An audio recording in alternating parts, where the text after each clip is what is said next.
आज करना है कंपनी लॉ का 3rd यूनिट।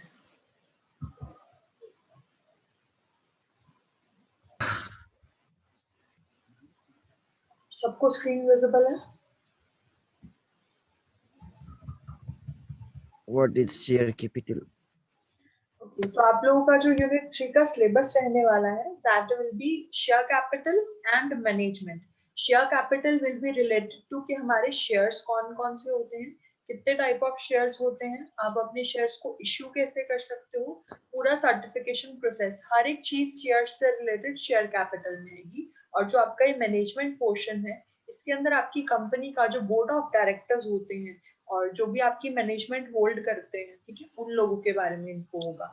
तो आज हम लोग करने वाले हैं share capital, kinds of share capital, alteration of share capital. ठीक है, सबसे पहले है what is share capital. Share capital होता क्या है?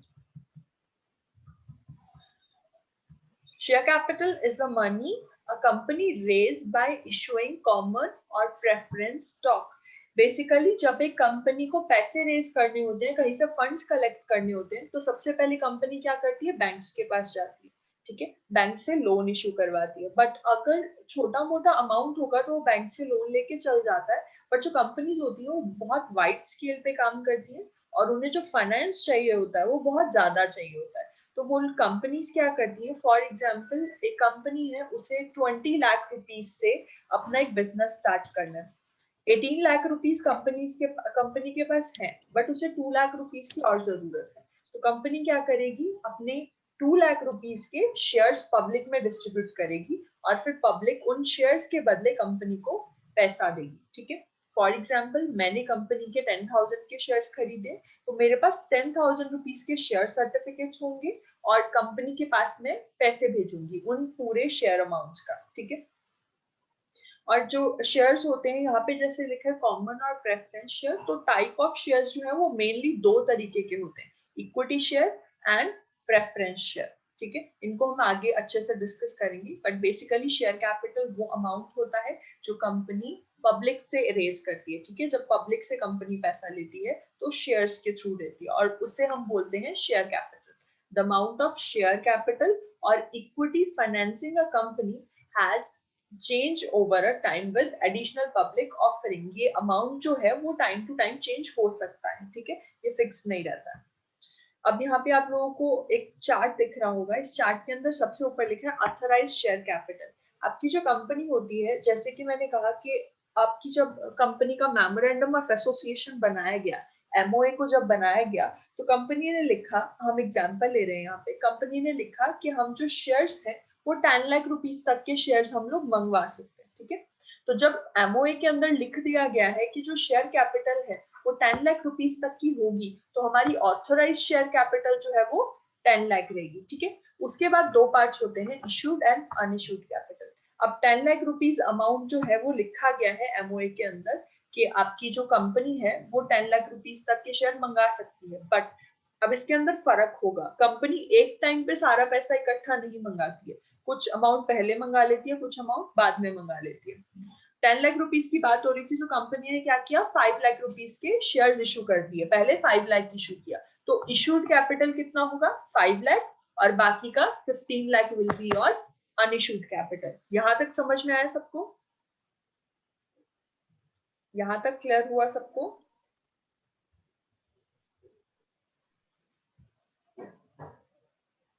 किसी को यहां तक कोई डाउट है? yes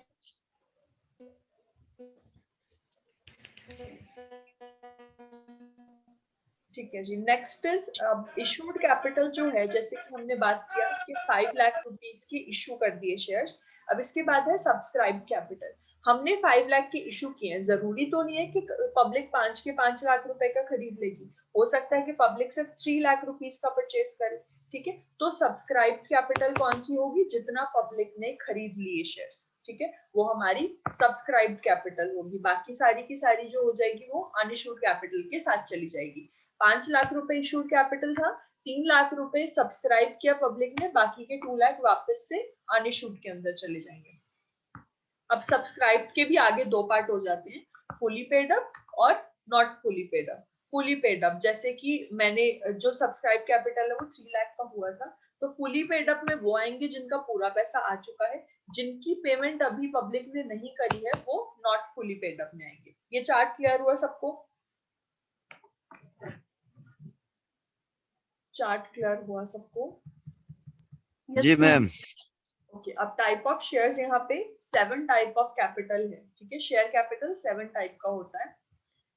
पहला है ऑथराइज्ड नॉमिनल या फिर रजिस्टर्ड कैपिटल, जैसे कि हमने ऊपर बात किया कि जो मेमोरेंडम ऑफ एसोसिएशन के अंदर लिख दिया जाएगा वो अमाउंट हमारा ऑथराइज्ड कैपिटल होगा, या फिर हम उसे नॉमिनल कैपिटल बोल सकते हैं या फिर रजिस्टर्ड कैपिटल बोल सकते हैं, ठीक है। एक कंपनी के मेमोरेंडम ऑफ एसोसिएशन के अंदर जितना अमाउंट लिख दिया गया है कि इतने के कैपिटल इशू हो सकता है, वो हमारा ऑथराइज्ड, नॉमिनल या फिर रजिस्टर्ड कैपिटल कहलाता है। क्लियर है ये? First type. Yes ma'am. Second type is issued capital, जैसे कि हमने ऊपर डिस्कस किया था, जितना मेमोरेंडम ऑफ एसोसिएशन के अंदर लिखा है उसका कुछ पार्ट ही हम लोग इशू करते हैं, सारा का सारा एक साथ में इशू नहीं करते हैं। तो जैसे हमने ऊपर डिस्कस किया था कि 10 लाख के हमने मेमोरेंडम में लिखे और उसके बाद हमने 5 लाख का इशू कर दिया, तो वो इशूड कैपिटल में 5 लाख का अमाउंट आएगा। देन नेक्स्ट इज हमारा सब्सक्राइब कैपिटल, जितना पब्लिक ने सब्सक्राइब किया, हमने 5 लाख इशू किया था बट जो पब्लिक है उसने सिर्फ 3 लाख परचेज किया, तो सब्सक्राइब कैपिटल में 3 लाख आएगा। अब नीचे लिखा है called up capital. Called up capital कौन सा होता है? जो पब्लिक, मतलब फॉर एग्जांपल एक शेयर जो है वो 10 रुपए का है, ठीक है।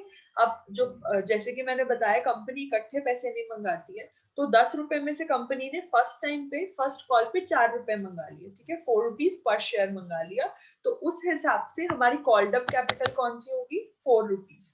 जो हमारी पैसे हमने 10 रुपीज में से मंगा लिए हैं, that will be the part of called up capital. और अनकॉल्ड अप कैपिटल में कितना आएगा? 10 में से 4 रुपीज हमने मंगा लिए थे, वो हमारी कॉल्ड अप है, बाकी के 6 rupees will be your uncalled capital. Clear?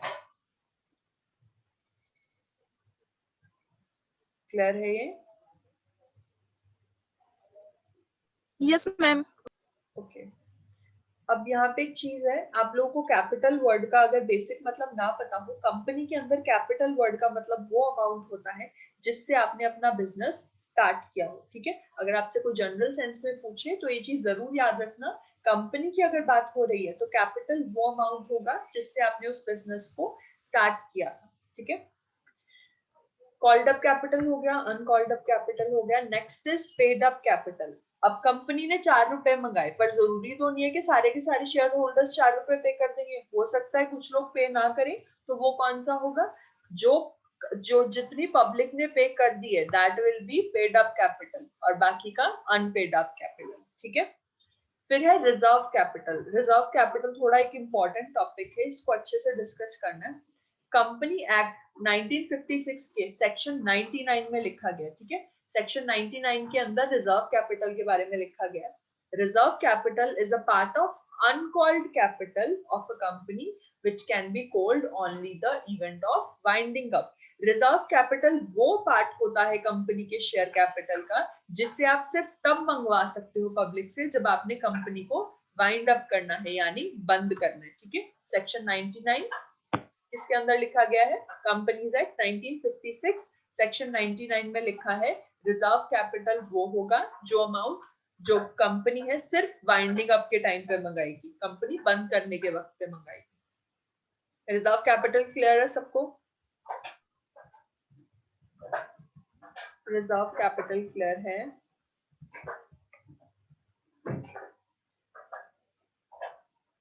Okay, यहाँ पे एक एग्जांपल है, एक्स लिमिटेड करके एक कंपनी है जिसका जो कैपिटल है, यानी जो मेमोरेंडम ऑफ एसोसिएशन में नॉमिनल कैपिटल लिखा हुआ है वो 1 लाख का है, जिसको उन्होंने डिवाइड कर दिया, इक्विटी शेयर्स इशू किए 10,000 के 10 रुपीज ईच, ठीक है।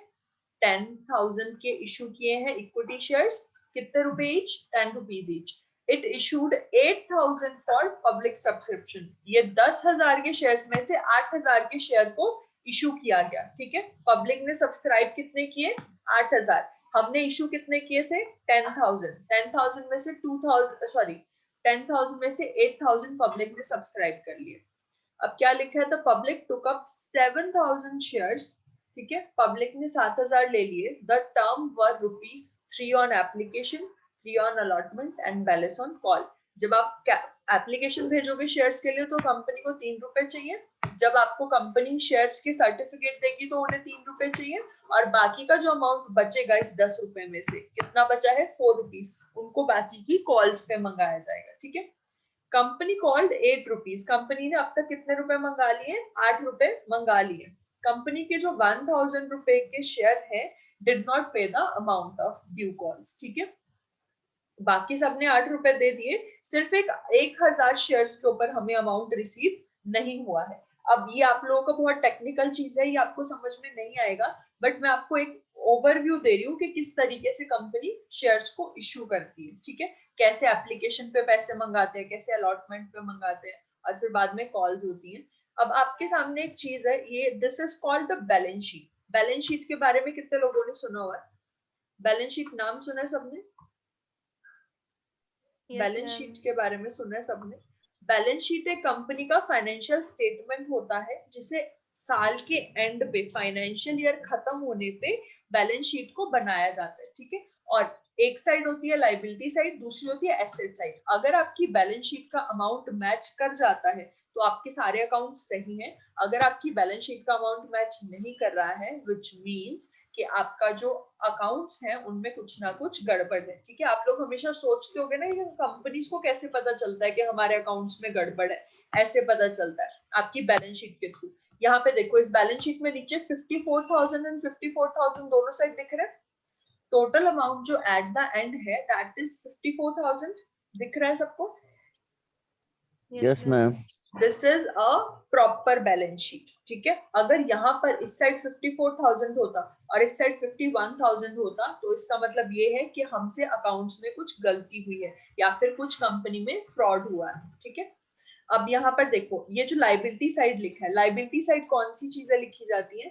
वो सब चीजें लिखी जाती हैं जो हमारी कंपनी को दूसरों को पे करनी है। ठीक है, जो हमारे लिए खर्चा है। और एसेट साइड क्या लिखा जाता है? जो हमारी फायदे की चीजें हैं, हमारी बिल्डिंग है, हमारा कैश है, वो अच्छी चीजें सारी एसेट साइड लिखी जाती है। ठीक है, इसको एक बार गो थ्रू करना आप लोग। वैसे तो इतना इम्पोर्टेंट नहीं है, मैंने सिर्फ आप लोगों के एक नॉलेज के लिए यहाँ पे रखा था इसको बीच में, ताकि आप लोगों को आइडिया हो जाए कि बैलेंस शीट दिखती कैसी है। क्योंकि आज तक सब लोगों ने सुना होगा कि बैलेंस शीट होती है, बट देखी बहुत कम लोगों ने होती है, ये इसलिए मैंने बीच में ऐड ऑन कर दिया था। अब है क्लासेस ऑफ शेयर। हमने ऊपर पढ़ा हमारी शेयर कैपिटल के टाइप्स। यहाँ पे है क्लासेस के, कितनी क्लासेस है हमारी। मैंने जैसे आपको बताया था 2 तरीके के होते हैं, equity share capital and preference share capital. अब आपको पता चलेगा कि इक्विटी शेयर्स कौन से होते हैं और प्रेफरेंस शेयर्स कौन से होते हैं। कंपनी दोनों को इशू सेम ही करती है। ठीक है, कंपनी बोलती सबको सेम ही है कि इक्विटी शेयर इशू करने तब भी वो शेयर सर्टिफिकेट देगी, प्रेफरेंस शेयर इशू करने तब भी शेयर सर्टिफिकेट देगी, बट इनके फायदे में कुछ फर्क होता है। ठीक है, पहले हम प्रेफरेंस शेयर डिस्कस कर लेते हैं। It means that part of capital of company which carries a preferential right. जिस भी शेयर होल्डर के पास प्रेफरेंस शेयर होंगे उसके पास एक हक आता है कि जब भी कंपनी को प्रॉफिट होगा उस टाइम पे उस प्रॉफिट का पहला हिस्सा प्रेफरेंस शेयर होल्डर को दिया जाएगा, इक्विटी शेयर होल्डर को नहीं मिलता। ठीक है, जब भी कंपनी को प्रॉफिट होगा तो उसका कुछ हिस्सा सबसे पहले प्रेफरेंस शेयर होल्डर को पे किया जाता है। ठीक है, सेकेंडली, जब भी कंपनी को बंद किया जा रहा है, जब कंपनी को आप बंद करने जा रहे हैं तो उस टाइम पे भी जो पैसे हैं वो सबसे पहले प्रेफरेंस शेयर होल्डर को मिलते हैं। ठीक है, ये राइट्स होते हैं प्रेफरेंस शेयर होल्डर के। क्लियर है? फिर अब आप लोग सोचोगे कि अगर इसमें इतने हक मिलते हैं कि सबसे पहले पैसे इसी में मिलते हैं तो लोग इक्विटी शेयर तो खरीदते ही नहीं होंगे। ऐसा कुछ भी नहीं है, इक्विटी शेयर्स प्रेफरेंस शेयर से ज्यादा खरीदे जाते हैं। फर्क क्या है इक्विटी और प्रेफरेंस शेयर के अंदर? इक्विटी शेयर होल्डर को सबसे पहले पैसे बिल्कुल नहीं मिलते, ना ही उन्हें कभी पूछा जाता है। बात सिर्फ इतनी है कि इक्विटी शेयर होल्डर को वोटिंग राइट मिलता है। ठीक है, अगर कंपनी की कभी मीटिंग होगी तो इक्विटी शेयर होल्डर जो है वो वोटिंग करता है, और प्रेफरेंस शेयर होल्डर को वोटिंग राइट नहीं मिलते। इक्विटी शेयर होल्डर्स को कंपनी का ऑनर माना जाता है। ठीक है, और प्रेफरेंस शेयर होल्डर्स को वो राइट्स नहीं मिलते हैं। ठीक है, क्लियर हुआ? इसीलिए लोग इक्विटी शेयर्स खरीदते हैं ताकि हम लोग कंपनी के मैनेजमेंट के डिसीजन में पार्टिसिपेट कर सके, वोटिंग कर सके। ठीक है, अब आप अगर फॉर एग्जांपल मान लो कि जो कौन सी कंपनी का नाम लूं, फॉर एग्जांपल पेप्सी है, ठीक है, पेप्सी जो कंपनी है, अगर मैं उस कंपनी के 51% इक्विटी शेयर्स परचेज कर लेती हूँ तो मैं उस कंपनी की ऑनर बन जाऊंगी, ठीक है। देन पेप्सी कंपनी मेरे ऑर्डर्स के बिना नहीं चल सकती है, ठीक है। तो इक्विटी शेयर होल्डर्स बहुत बड़ा रोल प्ले करते हैं आपकी कंपनी की ऑनरशिप में। जिसके पास ज्यादा इक्विटी शेयर होल्डर्स होंगे, जिसके पास ज्यादा इक्विटी शेयर्स होंगे, वो पर्सन कंपनी का ऑनर होता है, ठीक है। क्लियर हुआ? किसी को यहाँ यस तक मैम। कुछ भी पूछना है? कुछ क्वेश्चन आया हो माइंड में इक्विटी और प्रेफरेंस से रिलेटेड? Know anything? मैम। प्रतिभा, पूजा, आप दोनों को प्रेफरेंस कुछ पूछना है? Preference share. ठीक है, नेक्स्ट चलते हैं। Next is the alteration of share capital. आप लोगों ने शेयर कैपिटल पढ़ा कि क्या होती है। अब यहाँ पे है कि जब आप इस शेयर कैपिटल के अंदर चेंजेस करना चाहते हो, मैंने बताया था कि मेमोरेंडम ऑफ एसोसिएशन में एक अमाउंट लिख दी जाती है कि इतने ही शेयर कैपिटल आपका इशू किया जा सकता है, वही अमाउंट जो है वो आगे इशू किया जाता है। बट अगर आप उस अमाउंट को चेंज करना चाहते हो, जैसे स्टार्टिंग में जब आपने कंपनी स्टार्ट की तो मेमोरेंडम में हमने लिखा था कि हम सिर्फ 10 लाख तक के शेयर कैपिटल को रेज कर सकते हैं, बट बाद में मैं चेंज करना चाहती हूँ, 12 लाख करना चाहती हूँ। तो इसके बारे में भी कुछ ऑल्टरेशन की ट्रिक्स होती हैं कि अगर आप ऐसा करना चाहते हो तो। Alteration of share capital refers to changes in existing capital. आपके एग्जिस्टिंग कैपिटल में चेंजेस जब आप करना चाहते हो। Roll number 812, you are not allowed to do this. Oh, sorry ma'am. It's okay. मेरा स्क्रीन में सिर्फ बस है तो। ठीक है, कोई बात नहीं। ओके, नाउ अगर आप एक पब्लिक कंपनी हो तो shares are being subscribe for the public. So तो जब आप एक पब्लिक कंपनी हो और आपके 51% शेयर्स जो है वो पब्लिक के पास में है, तो आपका ऑल्टरेशन आसानी से हो जाता है। ऑल्टरेशन मींस जब आप चेंज करना चाहते हो, ठीक है। इसकी कुछ प्रोविजंस हैं जब आपको अपना शेयर कैपिटल चेंज करना है। सबसे पहले section 61 says ways to alter share capital. जब आप अपनी शेयर कैपिटल को ऑल्टर कर सकते हैं, इसके बारे में जो जानकारी है वो आपके सेक्शन 61 में लिखी गई है ऑफ कंपनीज एक्ट, ठीक है। जब आप लॉ पढ़ते हो तो सेक्शंस को जरूर याद किया करो, क्योंकि जब आप पेपर के अंदर सेक्शन लिखोगे तो एग्जामिनर को भी ये होता है कि हाँ बच्चे ने पढ़ा है, और आपकी नॉलेज के लिए भी बहुत जरूरी है। आपकी सेक्शंस का क्या फायदा होता है, जब भी आप किसी ऐसी सिचुएशन में फंसे हुए हैं, फॉर एग्जांपल मान लो कि आपको अपनी शेयर कैपिटल ऑल्टर करनी है, आप जब कोर्ट में जाओगे ना तो आपका जो कोर्ट केस है वो सेक्शन 61 के बेसिस पे लड़ा जाएगा। आप कोर्ट को जाके ये कहेंगे कि सेक्शन 61 मुझे राइट देता है कि मैं अपनी शेयर कैपिटल में चेंज कर सकता हूँ, तो आप मुझे उस चीज के लिए अलाउ कीजिए, ठीक है। अगर आप, वो बोलते हैं ना कि कोर्ट के अंदर एविडेंस जरूरी होता है, कोर्ट के अंदर तर्क के ऊपर बात होती है, तो एक कंटेक्स्ट के ऊपर बात होती है, एक पॉइंट के ऊपर बात होती है। तो यही होता है आपके लॉ के अंदर। लॉ के अंदर सेक्शंस लिखे जाते हैं, और जैसे आप लोगों ने सुना होगा जब आपका पुलिस केस भी होता है कभी किसी के ऊपर, तो पुलिस केस के अंदर भी वो लोग सेक्शंस लिखते हैं, राइट। कभी न्यूज पढ़ी हो तो वो लोग बताते हैं कि इस सेक्शन के अंदर उन्हें ये सजा मिली है या इस सेक्शन के अंदर उन्हें ये सजा मिली है। तो आपके सेक्शंस बहुत ज्यादा इंपॉर्टेंट है, जितना हो सके अपने लॉ के अंदर सेक्शंस याद करके जाइएगा, ठीक है। यहाँ पर लिखा है section 61 of companies act 2013 state 5 different ways to alter. 61 section के अंदर 5 तरीके दिए गए हैं to alter your share capital. पहला है इंक्रीज इन ऑथोराइज्ड कैपिटल। पहला तरीका है जब आप अपनी ऑथोराइज्ड कैपिटल, जो आपने मेमोरेंडम में अमाउंट लिखा था, जब उसमें चेंज कर देंगे, उसमें चेंज कर सकते हैं, ठीक है। जब आप मेमोरेंडम ऑफ एसोसिएशन को चेंज कर दोगे तो वो सेक्शन 61 के बेसिस पे करोगे। दूसरा है कंसोलिडेशन ऑफ शेयर्स।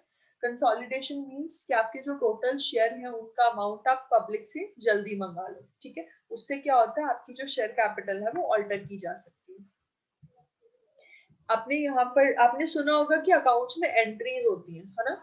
सुना है सब लोगों ने कि जब अकाउंट्स मेंटेन किए जाते हैं तो उसमें एंट्रीज होती हैं। आपके सामने मैंने वही एंट्री लिखी है कि जब आपने कंसोलिडेट करना है तो आप क्या एंट्री करते हैं। आपकी जनरल बुक ऑफ अकाउंट के अंदर एंट्री होगी share capital account debited to share capital account, ठीक है, क्रेडिट साइड। अब आपकी दो साइड्स होती हैं अकाउंट के अंदर, वो जब आप थोड़ा अकाउंट सिस्टम पढ़ोगे तब आपको समझ में आएगा। ये एंट्री होती है जब भी आपको कंसोलिडेट करना है। अब देखो यहाँ पर नीचे अमाउंट गिवन है कि 50,000 रुपीज के शेयर्स हैं 10 रुपीज ईच। आपने जब कंसोलिडेट करोगे तो उसको इस तरीके से लिखोगे, डेबिट साइड पे भी आप 5 लाख रुपीज लिखोगे और क्रेडिट साइड पे भी 5 लाख रुपीज लिखोगे, ठीक है। देन है सब डिविजन ऑफ शेयर्स, जब आप अपने शेयर्स की सब डिविजन कर दो, यानी 10 रुपए के शेयर्स थे आपने उसको 8 रुपए का कर दिया, इस तरीके से जब आप करते हो तो उसकी भी एक एंट्री होती है which means share capital account debited to share capital new account credited, ठीक है। देन उसके अंदर भी इसी तरीके से अमाउंट डाल के एंट्रीज होंगी। आपको एंट्रीज याद करने की इतनी जरूरत नहीं है, बट हाँ अगर आप याद कर लेते हैं तो वेल एंड गुड है। हेलो, वॉइस क्लियर आ रही है मेरी? जी मैम। क्योंकि मुझे लग रहा है यहाँ पे थोड़ा इश्यू आ रहा है वॉइस में। चलो फाइन, अगर इश्यू नहीं है तो बहुत बढ़िया। नेक्स्ट, अब इसके बाद बात करते हैं now what is share allotment. क्या शेयर अलॉटमेंट क्या होती है? हमने ऊपर पढ़ा था कि सबसे पहले एप्लीकेशन आती है, देन शेयर अलॉट किए जाते हैं, फिर कॉल्स होती है, ठीक है। एप्लीकेशन फॉर एग्जांपल मेरे को शेयर्स इशू करने हैं, मैं कंपनी की ऑनर हूँ, मैंने 10,000 रुपए के शेयर्स इशू किए और नैनन ने उन्हें खरीद लिया, ठीक है। आपने जब उन्हें परचेज किया, आप एप्लीकेशन के टाइम पे मुझे कुछ अमाउंट पैसों का भेजोगे, ठीक है। बाद में फिर जब मैं आपको सर्टिफिकेट दूंगी ना शेयर्स का, तो शेयर सर्टिफिकेट के बदले में आप मुझे जो पैसे दोगे वो होता है शेयर अलॉटमेंट, ठीक है। there may be times when you want to change the share structure of the company, तो उसे शेयर अलॉटमेंट के थ्रू करते हैं। Share allotment is the creation and issuing of new shares, ठीक है। ओके, अब एक चीज और है इसके अंदर आप लोगों को बताने के लिए कि जब भी कंपनी न्यू शेयर्स इशू करती है ना, तो वो डायरेक्ट पब्लिक को नहीं देती है। ये चीज हमेशा याद रखना, जब भी कंपनी शेयर्स इशू करती है वो सबसे पहले अपने पुराने शेयर होल्डर्स को कहती है कि अगर आप लोग खरीदना चाहते हो तो हमारे शेयर्स खरीद लो। अगर पुराने शेयर होल्डर्स नहीं खरीदते तो फिर नए लोगों को शेयर्स इशू किए जाते हैं, अदरवाइज नए लोगों को शेयर्स नहीं मिलते। अब जैसे रिलायंस है, रिलायंस कितनी बड़ी कंपनी है, अगर आप रिलायंस के शेयर्स परचेज करना चाहते हो और रिलायंस शेयर इशू करता है तो सबसे पहले वो अपने पुराने शेयर होल्डर्स को बोलेगा कि आप हमसे शेयर्स परचेज कर लो। तो आप लोगों को वो तब प्रेफरेंस देगा जब उनके एग्जिस्टिंग शेयर होल्डर्स मना कर देते हैं कि हाँ हमें आपके शेयर्स नहीं खरीदने। इसीलिए रिलायंस के शेयर्स इजीली नहीं मिलते हैं, क्योंकि उनके पुराने शेयर होल्डर्स ही पहले से उन शेयर्स को खरीद लेते हैं, ठीक है।